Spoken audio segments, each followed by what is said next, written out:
बिस्मिल्लाहिर्रहमानिर्रहीम। शॉपर को बर्तन धोने वाला साबुन लगाएं और कमाल देखें। और रमज़ान में इस तरीके की चिप्स बनाएं, नो ऑयली होगी, सॉफ्ट और बहुत ही मज़े की चिप्स बनेगी। और जुराब गीली करके छोटे वाइपर को पहनाकर आप अपनी बहुत बड़ी प्रॉब्लम सॉल्व कर सकते हैं। क्या आपने आज से पहले कभी घी के खाली पैकेट में आटा डाला है? और भाई ईद आने वाली है तो सिलाई मशीन के सारे प्रॉब्लम जो हैं ख़त्म होने जा रहे हैं। और अलमारियों से बदबू का मसला जो है वो तो चंद सेकंड्स के अंदर हल हो जाएगा। अस्सलाम वालेकुम, welcome to my YouTube channel. खुश आमदीद, खुश रहें, खुशियाँ बांटें और हमेशा एक दूसरे का ख्याल रखें। बहुत ही अमेजिंग वाली टिप्स हैं, मनी सेविंग टिप्स हैं, टाइम सेविंग टिप्स हैं। आपने वीडियो को बिल्कुल भी स्किप नहीं करना है, वीडियो फुल वॉच करनी है, आपका बहुत सारा फ़ायदा होने वाला है। तो चलते हैं भाई टिप्स की तरफ। फर्स्ट टिप जो है वो डंडे को लेके हैं। भाई अगर आपने आज से पहले डंडे को जुराब पहनाई है, नहीं पहनाई है, तो भाई रमज़ान आ रहा है और ईद आ रही है और ईद से पहले हमने फटाफट से अपने घर की सारे की क्लीनिंग करनी है। तो किस तरीके से हम ये वाले काम कर सकते हैं?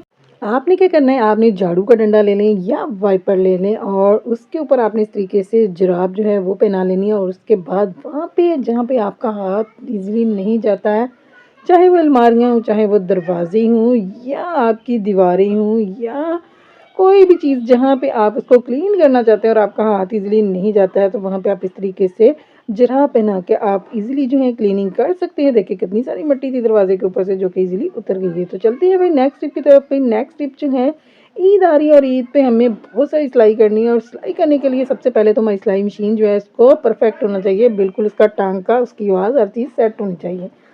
तो क्या होता है कि जब हम मशीन बहुत टाइम नहीं चलाती है ना, तो वो आवाज़ भी देने लग जाती है, उसका टांका जो है वो भी बार बार टूटता है। तो अगर आप इन सारे प्रॉब्लम से छुटकारा चाहते हैं, जो छोटी सी टिप है इसको आप फॉलो कर लें। और क्या करना है, आपने आपने इस तरीके से इसको खोल लेना है और उसके बाद आपने ले लेनी है विक्स।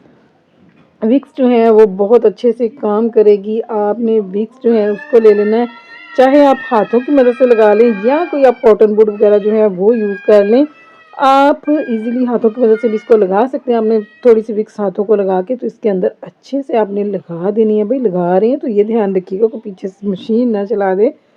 तो आपने इस तरीके से लगा के और इसके बाद आपने इसको बंद कर देना और उसके बाद आप मशीन चलाएं। आप देखिएगा मशीन के जितने भी प्रॉब्लम होंगे ना, सारे के सारे इजीली सॉल्व हो जाएंगे, क्योंकि जब मशीन को तेल वगैरह की ज़रूरत होती है तो वो प्रॉपर से वर्क नहीं करती है। तो चलते हैं भाई नेक्स्ट टिप की तरफ। नेक्स्ट टिप जो है इस सराखों वाले चम्मच को लेके है। भाई इससे चावल तो हम बनाते हैं और भी बहुत सारी चीज़ें बनाते हैं। तो क्या आपको इसका ये वाला इस्तेमाल जो मैं आपके साथ शेयर करने जा रही हूँ, आपको इसका पता है? नहीं पता तो भाई चले आ जाए, आपको बताती हूँ कि आप इससे और कौन कौन सा काम जो है ना ले सकते हैं।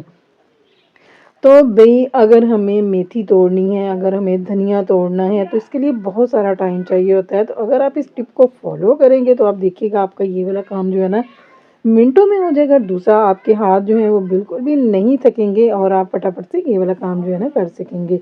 आपने क्या करना है, बहुत सारे धनिये के या मेथी के पत्ते लेके इस तरीके से इसके अंदर लगा देने और उसके बाद आप नीचे से इसको पकड़ के खींचते जाएँ, तो सारे के सारे मेथी या धनिया जो है वो ईज़िली जो है इसके अंदर से निकल आएगा, उसके पत्ते वगैरह। तो आप इस टिप को भी फॉलो कर सकते हैं। इन चम्मच के इन सुराखों में आप ये वाला काम जो है ना इसको ले सकते हैं और अपने बहुत सारे टाइम की बचत भी कर सकते हैं। आपका काम जो है वो भी ईज़ी हो जाएगा और टाइम की बचत भी हो जाएगी। बस आपने इन होल्स के अंदर जो है इसको फिक्स करते जाना और उसके बाद आप एक दफ़ा यहाँ तो एक-एक पकड़ के खींच सकती हैं। तो हम देखिएगा कि फटाफट से धनिया हो, पुदीना हो या मेथी हो, आप उसको फटाफट से पकड़ के उसके पत्ते जो हैं इज़िली बच्चों को भी देंगे तो वो भी आसानी के साथ आपका ये वाला काम जो है ना कर देंगे।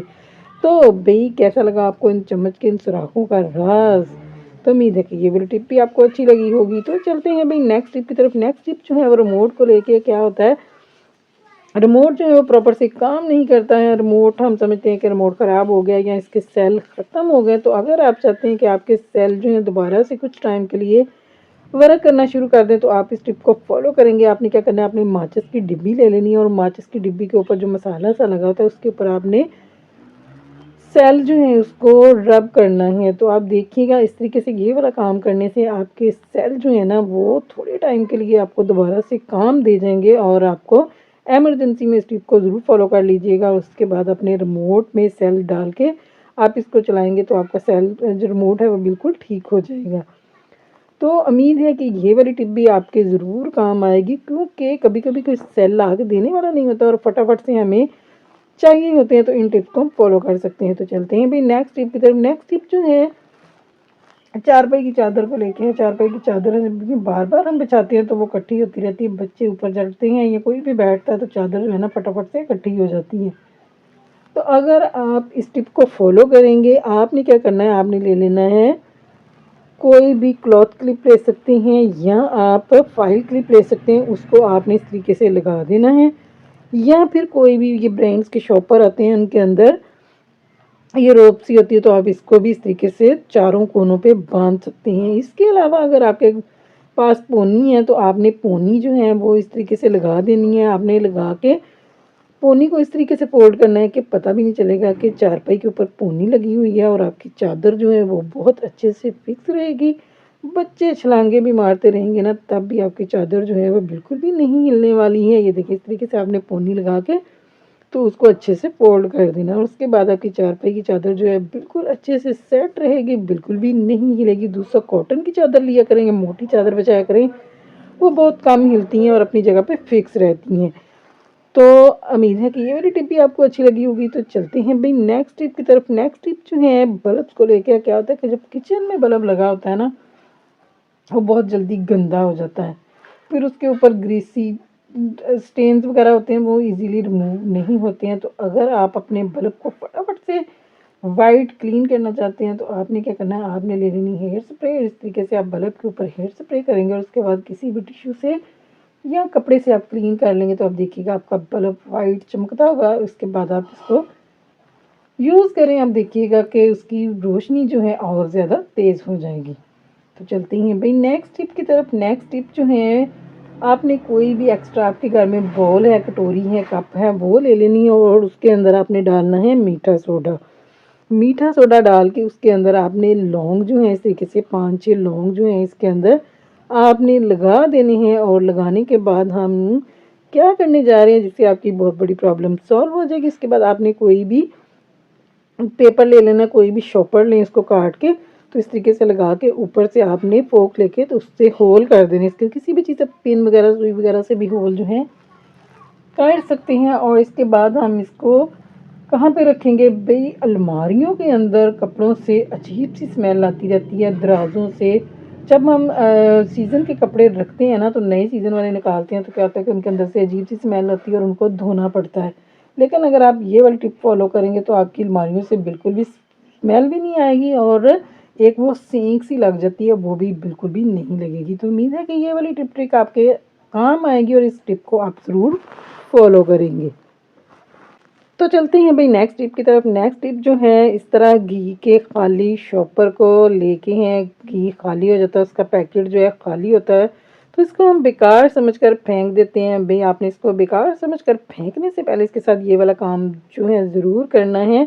आपने क्या करना है, इसको अच्छे से ओपन कर लेना है, और इसके बाद आपने क्या करना है, आप घर में जो आटा गूंदते हैं ना, आटा गूंद के किसी भी बॉल वगैरह में डाल के रखते हैं तो आपका आटा जो है वो काला हो जाता है, उसका कलर चेंज हो जाता है, और उसके अलावा रोटी अकड़ी हुई फ्रिज के आटे की बनती है। तो अगर आप इस टिप को फॉलो करेंगे ना, तो आप देखिएगा आपके आटे की रोटी नरम भी बनेगी, अकड़ी हुई भी नहीं होगी, और आपका आटा जो है बिल्कुल भी काला जो है वो नहीं होगा। आपने क्या करना है, इस चॉपर के अंदर आटे को जो है अच्छे से डाल लेना है, और डालने के बाद आपने इसको कैसे और कहाँ पे रखना है ये भी मैं आपके साथ शेयर करूँगी। इस पैकेट के अंदर थोड़ा बहुत घी जो है वो लगा होता है, और उससे दूसरा जो है, पैकेट के अंदर आटा रखने से आटे को हवा नहीं लगेगी, जिसकी वजह से हमारा आटा जो है वो काला नहीं होगा, और हमारी रोटी जो है अच्छे से नरम और सॉफ्ट वाली बनेगी। तो आपने इस तरीके से सारा अपना आटा जो है इसके अंदर डाल लेना है, और इसके बाद इस पैकेट को आपने अच्छे से ऊपर से क्लोज कर लेना है। चाहे तो कोई रबड़ बैंड वगैरह भी लगा सकते हैं, या ऐसे ही आप इसको बंद कर लेंगे, इजीली जो है ये बंद हो जाएगा। इसके बाद आप इस आटे को फ्रिज में रखें, और जब भी आपने रोटी बनानी हो तो इससे पेड़ा निकाल के रोटी बनाएं। आपकी रोटी जो है वाइट बनेगी, सॉफ्ट बनेगी, और बिल्कुल भी काली नहीं होगी। तो उम्मीद है कि ये वाली टिप जो है आपके ज़रूर काम आएगी। छोटी छोटी टिप्स हैं जिनको हम फॉलो करके अपनी चीज़ों को सेट कर सकते हैं। तो चलते हैं भाई नेक्स्ट टिप की तरफ। नेक्स्ट टिप जो है, रमज़ान आने वाला है, रमज़ान में बहुत सारे चिप्स पकौड़े बनाते हैं तो क्या होता है कि बहुत सारे लोग जो है ना उनको मैदे की प्रॉब्लम होते हैं और रोज़ा खोल के फटाफट से इतनी चिकनाई वाली चीज़ें जो हैं वो मैदे के लिए सेट नहीं रहती हैं। तो आपने चिप्स बनानी भी रमज़ान चिप्स और पकौड़ों के बगैर तो जो है ना अनकम्प्लीट होता है। रोज़ा जो है ऐसे लगता है जैसे चिप्स पकौड़े ना हों तो रोज़ा खोलने का मज़ा ही नहीं आता। तो आपने क्या करना है, आपने चिप्स को फ्राई कर लेना है और फ्राई करने के बाद हम क्या करेंगे, आपने ले लेनी है एक प्लेट नीचे रखनी है और इसके अंदर इस तरीके से आप छलनी रखें और छलनी के एक टिश्यू जो है आपने इसके नीचे इस तरीके से बिछा लेना है।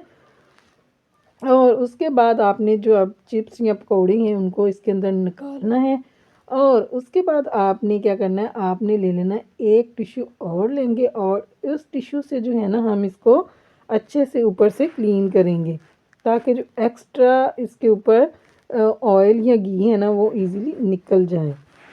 और छलनी नीचे इसलिए रखी है कि इसके अंदर जितना भी एक्स्ट्रा ऑयल है वो छलनी की मदद से नीचे प्लेट के अंदर चला जाएगा और आपकी चिप्स जो है वो बिल्कुल अच्छे से सॉफ्ट हो जाएगी और उसके अंदर एक्स्ट्रा ऑयल वगैरह जो है ना वो सारी का सारा निकल जाएगा और उसके बाद आप रमज़ान में इसको खाएं। ये लाइट वेट वाली चिप्स जो है आपकी रेडी हो जाएगी। तो उम्मीद है कि ये वाली टिप भी आपको अच्छी लगी होगी। तो चलते हैं भाई नेक्स्ट टिप की तरफ। नेक्स्ट टिप जो है, क्या आपने आज से पहले कभी जुराब जो है उसको गीली करके मिनी वाइपर को पहनाया? नहीं पहनाना तो भाई अब पहना के ये वाला ऑर्गेनाइज़र जो है ज़रूर रेडी करके किचन में रख लें, आपकी टाइम की बचत होने वाली है।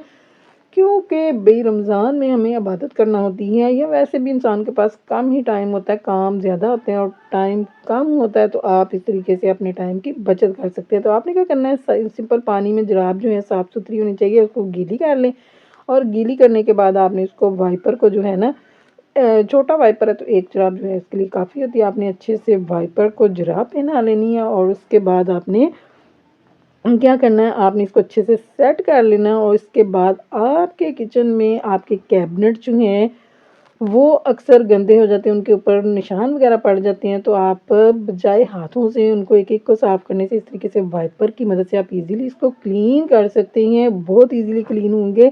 हल्की सी जुराब गीली होगी तो बहुत आसानी के साथ जो है ना क्लीनिंग हो जाएगी। इसके अलावा आपके वॉलपेपर, दीवारें वगैरह जो हैं वहाँ पे अगर छोटे मोटे दाग हैं तो उनको भी आप इजीली रिमूव कर सकते हैं। इसके अलावा आपकी टाइल्स के ऊपर स्टेन पड़ जाते हैं तो आप इस तरीके से उनको भी इजीली रिमूव कर सकते हैं। बस एक छोटा सा ऑर्गेनाइज़र, आप ओवन को साफ़ कर सकते हैं, आप फ्रिज को बाहर से इस वाइपर की मदद से क्लीन कर सकते हैं। ये छोटी-छोटी टिप्स हैं जिनसे हमारी टाइम की बहुत सारी बचत होती है। तो आप इन टिप्स को इस तरीके से फ़ॉलो कर सकती हैं। तो भई दरवाज़े अगर आपके गंदे हैं तो आप दरवाज़ों को भी क्लीन कर सकते हैं। भई एक छोटा-सा ऑर्गेनाइज़र आपके बहुत काम आ सकता है। तो चलते हैं भई नेक्स्ट टिप की तरफ। नेक्स्ट टिप जो है, क्या आपने आज से पहले कभी शॉपर को साबुन लगाया? नहीं लगाया ना, तो भई अब मेरे कहने पे शॉपर को जो है ना ज़रूर साबुन लगाइएगा और इससे देखिएगा क्या कमाल होगा। तो आपने क्या करना है, इस तरीके से शॉपर को जो है अच्छे से तोड़-मड़ोड़ के उसको आपने सर्कल सा मतलब उसको फ़ोल्ड कर लेना अच्छे से हाथों और उसके बाद आप लगाएँगे इसको साबुन। अगर आप लिक्विड यूज़ करते हैं तो लिक्विड, अगर आप इस तरीके से साबुन यूज़ करते हैं तो आप वो भी यूज़ कर सकते हैं। लगा के तो आपके घर में जितने भी शीशे के बर्तन हैं उनके ऊपर स्टेन्स पड़े होते हैं, दाग धब्बे पड़े होते हैं, इज़िली क्लीन नहीं होते हैं, उनमें चमक नहीं आती है।